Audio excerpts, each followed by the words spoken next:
I was halfway down the stairs with a bag of oranges when my daughter-in-law reached into my coat pocket, fished out my keychain, and held the keys up like a prize as the neighbor from 3B watched.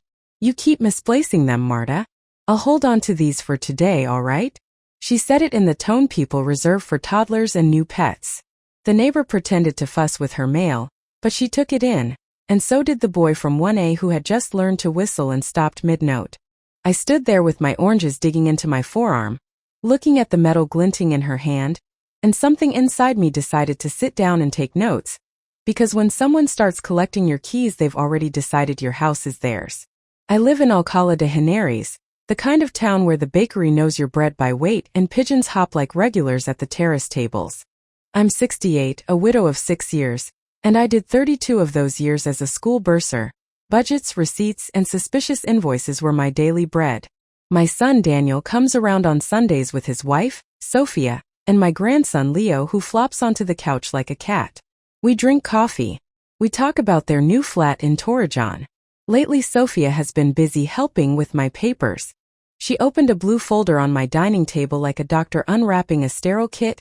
Electric bill, gas bill, notarized photocopy of my DNI, while telling me my handwriting had become charming. Little jokes that cost her nothing and cost me a bit more each time.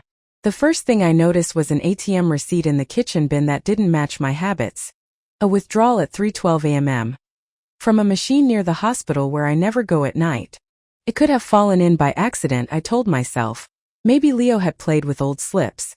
Then the building concierge Ines mentioned casually that someone had asked about the elevator camera schedule, when it records where it stores the footage. I felt my palms go warm and damp the way they did when I used to discover a hidden cost in a contractor's estimate. That afternoon I found a sticky note on my calendar in a neat handwriting that wasn't mine. Friday 9 o'clock, Valdivia, Notaria. I don't write down names of notaries for fun. Friday at 9, I showed up with my handbag clasped shut and a scarf tied even though it was warm, because armor is a habit. The notary's office smelled of paper and lemon cleaner. Sophia was already there, her lipstick precise, Daniel a bit out of breath. "Mama, you forgot we were coming together?" she said. Kiss air hovering near my cheek, eyes checking my hands for any document I might have brought. The clerk, a young woman with a tidy bun, greeted me like I was expected. And then as we sat, someone slid into the chair behind me. Ines the concierge in her uniform jacket, pretending to look for a form.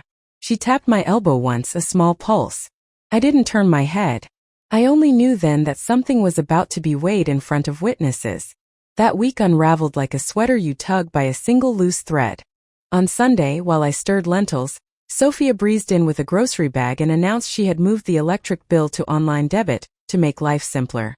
Which sounded harmless until I realized my monthly HOA payment had been quietly cancelled and the president of the community, a retired dentist, mentioned it to me in the elevator with that concerned tilt of the head that really means you've slipped in people's mental ranking.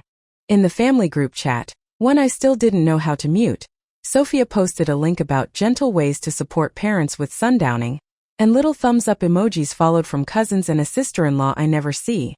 When I asked why she'd shared it, she smiled at me over the sink. "No reason, Mama. Information is power." At the pharmacy, Javier the pharmacist beckoned me closer and lowered his voice. "Señora Marta, a lady came in last week asking which sedatives you take. She said she cares for you."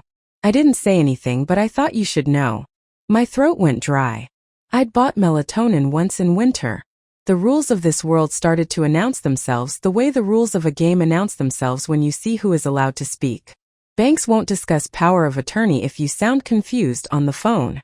Notaries can refuse to proceed if they sense pressure, but they rely on first impressions.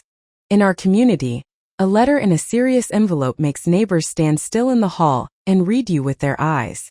On Wednesday, I received one with the bank's blue logo. Inside was a polite notice that a new manager of account had been added and that my signature card had been updated during a visit 2 days prior. My chest tightened as if the walls had leaned in on me. I hadn't visited any bank. I hadn't updated anything. I took the letter upstairs and sat on the bed I still share with the absence of my husband. He had been an amateur chess player, the kind who would study the opponent's ear for tells. I could almost hear him telling me to look for the noisy piece that doesn't actually matter, and then watch the quiet pawn crossing the board. The noisy piece was Sophia, with her honey smile and sharp nails. So who was the pawn? The clue arrived in the form of Laura, a cousin of my late husband, the one who always arrived with plastic containers of stew and a rosary peeking from her pocket. She began visiting more often, offering to help with the bank because the parking is a nightmare. When I told her I would go alone, she frowned with injured dignity. We all have to accept help at some point. Friday's appointment at the notary, it turned out, had been for something called a donation with reservation of usufruct, which is a phrase that sounds like a toothache.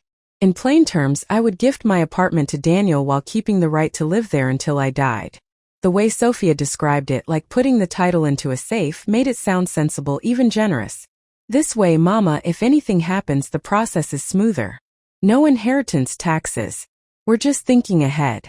She looked to Daniel for confirmation, and he pasted on a smile he uses at work when he wants a customer to sign a warranty. I watched both of them and felt a heat rise into my face that had nothing to do with the August sun. Then the threat sharpened. A call from a clinic I didn't know to remind me of an appointment for a cognitive assessment, requested by a family caregiver. The phrase made my stomach lurch. I hadn't asked for that. I tried to imagine the scenario and felt a sudden rush of shame at the thought of failing their little test, of giving anyone a reason to file papers on my behalf. Being a burden is a fear that stretches like a shadow behind anyone who has lived long enough to need help to lift a heavy box. I lay awake that night counting my breath and counting, too, the keys missing from my ring. I boiled the water anyway, poured it over a tea bag, and decided that if they were going to draw lines around me, I would choose the pen. I called a lawyer whose office stretched into a narrow courtyard with potted geraniums and a cat that walked the windowsill like a judge. Don Emilio had retired from big cases and now did quiet work for people like me, neighbors who needed letters precise enough to make officials read them properly. I handed him the bank letter, the notary appointment, the sticky note, and the photocopy from the elevator camera with the blurred knuckles and the distinctive pale wristwatch band that I recognized as Laura's, because she had shown it to me with pride. Medical-grade silicone, it can go in the shower. He listened without interrupting, which is rarer than people think. They are building a story, he said. If we don't build another, theirs will be the one everyone believes. We set to work. I went to the bank in person with Ines as my companion, not as a caregiver, but as a neighbor and witness. At the desk, I asked to see the form for the new manager of my account. The clerk hesitated. I stayed quiet long enough that silence became ridiculous, and she disappeared to fetch a supervisor. The signature on the form was a crooked attempt at my name, the way my husband used to sign off birthday cards when his arthritis was bad. There was also a copy of my D&I attached, but the photocopy revealed the upper right corner of a handbag in the frame, my handbag with a scratch in the leather I knew intimately. The timestamp matched the day Laura had come by just to drop soup. I asked the supervisor to attach a written objection and to freeze any new devices pending a review. This time I made them write it in front of me. That night I made a choice that might sound strange. I told Sophia I would attend the cognitive assessment, and I agreed to let them help with the donation because I wanted to see how far they would go when they thought they had me where they wanted me. I also knew something they didn't. If a person is under formal evaluation for capacity, notaries are obliged to apply a stricter standard. Any sign of pressure or conflict can suspend the act. It is like stepping onto a chessboard, sitting perfectly still, and letting your opponent think your queen is asleep while a pawn creeps forward. Small victories came with new bruises. The clinic test involved naming animals and drawing a clock. I drew it carefully, hands making a neat V at 11:10. The psychologist asked me where I lived and my body fought the urge to be sarcastic, to say, in the exact place from which you called me yesterday. I passed their tests with room to spare, and yet the mention of the appointment traveled down hallways. Neighbors started the kind of sentence that begins with, if you need anything, and ends with your kitchen filling with unsolicited advice. At the supermarket, a woman I barely know patted my arm and told me her aunt had moved into a residency, and it was not so bad. I smiled politely and went home and cried into a tea towel because nothing makes you feel less like a person than hearing strangers rehearse your decline like a weather forecast. Don Emilio filed a notarial act, an acta de manifestations, stating in precise language that I had detected irregularities in my bank accounts, that I suspected coercion related to a property donation, and that I wished any notary faced with documents bearing my name to verify my wishes in private without family present.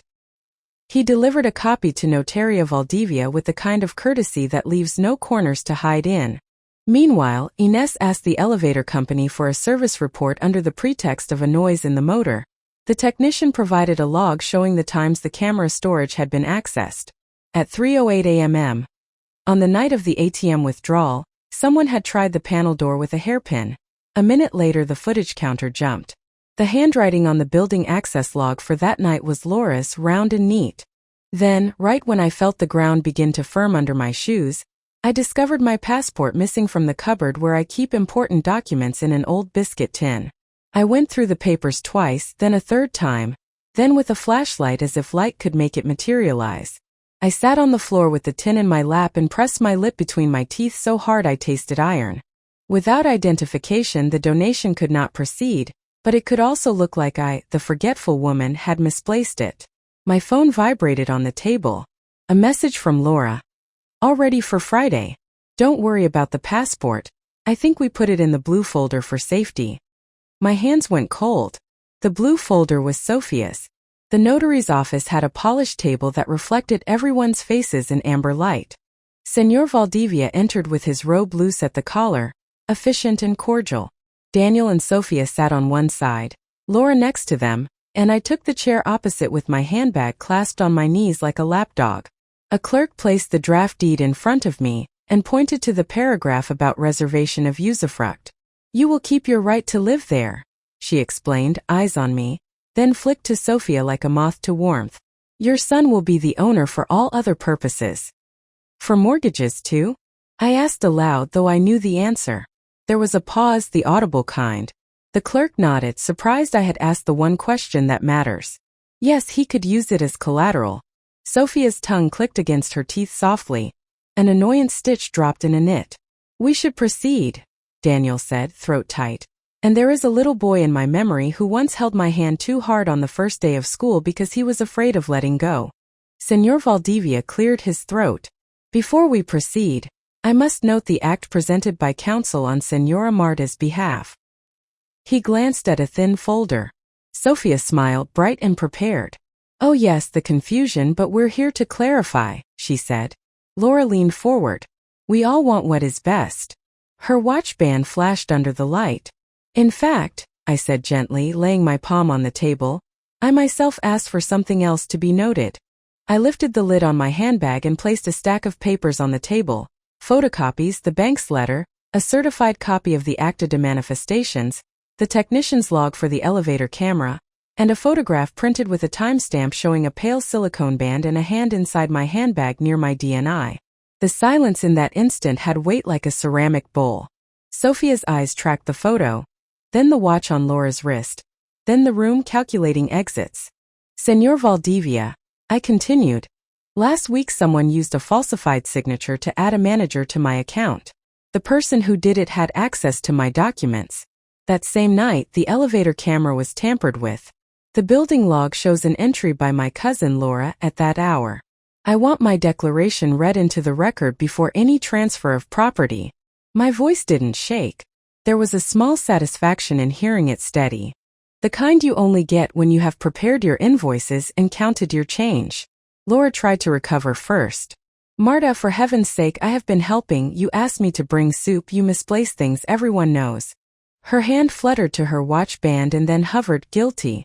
We should not make a scene, Sophia added quickly, the way one puts a lid on boiling milk. We can discuss this at home. Daniel opened his mouth and closed it again, the fish of the moment slipping away. The door opened. Don Emilio walked in with Ines behind him, cheeks flushed from the climb, and a third person I did not expect, the accountant from my former school, Sebastián, known for his quiet way of balancing books that did not want to be balanced. He carried a folder and nodded to me. I'm late because I like to be exactly on time, he murmured. He placed the folder on the table. Inside were printouts from my account showing test transactions of €1 at 3:09 a.m., 3:10 a.m., 3:11 a.m., The kind used to see if a card works before making a larger withdrawal. The web address on the charge matched an online shop belonging to Laura's nephew in Guadalajara. A fact I had not known until Sebastián, who treats patterns like people treat gossip, linked it. This is misconduct that touches forgery and identity theft, Don Emilio said evenly, eyes never leaving the notary. Under article such and such, proceeding with a donation in these circumstances would be irresponsible. We request suspension and a formal note in the protocol. He didn't raise his voice. You do not need volume if you have documents. Paper is loud enough. For a moment no one moved. Then Señor Valdivia nodded slowly. I am suspending the act. I will also certify a copy of the documents presented and, with your permission, Señora Marta, I will send a notice to the bank and to the Colegio Notarial. He looked at Daniel. Señora, I must advise you that any attempt to use this draft deed elsewhere will carry a note of my reasons for refusal. Sophia's lips pressed into a thin white line. Laura's hands trembled slightly like a rabbit's flank. Daniel stared at the table until he seemed to remember how to lift his head. Mama, he began, throat rough. I did not know about the bank. I swear. He looked sideways at Sophia and she stared straight ahead, rigid. Something invisible shifted under his chair. Trust, perhaps, deciding where to sit. Then from the doorway, a voice I didn't expect. Leo's my grandson, who had texted me earlier to ask whether he could come by after football. He stood there with his rucksack slung over one shoulder, hair damp with sweat, eyes taking in the adults like someone who has walked into a theater mid-play. Is Abuela okay? He asked. Sophia flinched. We're leaving, she said, and stood so quickly that her chair scratched the floor. The consequences arranged themselves with the tidy inevitability of bills in a stack. The bank froze my account, but only long enough to remove the unauthorized manager and issue me a new card. Laura faced questions she had never expected to answer under fluorescent lights. It turned out that the test charges had begun months ago in small, almost unnoticeable amounts, which explained the missing euros I had attributed to my own forgetfulness. The police were polite in that impersonal way that keeps emotion from coloring the paperwork. No one was dragged anywhere. There were no dramatic exits. There was a phone in a plastic bag and a watch band that did not look so innocent in evidence photos. Sophia moved back to her mother's for a while, according to the message Daniel sent late one night that began with "I'm sorry, Mama," and ended with "I didn't see it, I should have seen it." We sat in my kitchen the next day with 2 mugs of coffee and spoke as if balancing on a narrow wall. He didn't excuse himself and I didn't pretend nothing had happened. I wanted the flat, he said finally, words unspooling from their tight coil. Not to sell it, not immediately. Felt like planning. Like being responsible. Sophia said it would protect you. I believed that.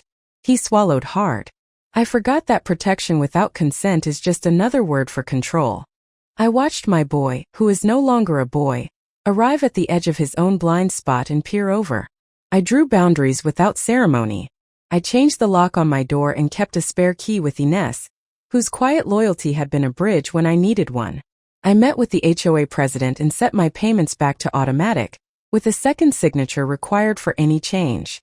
I made a new will with the help of Don Emilio, one that leaves the apartment to a small scholarship fund for first-generation students at my old school, with the condition that I keep the right to live there as long as I like and that any attempt to pressure me triggers an automatic review.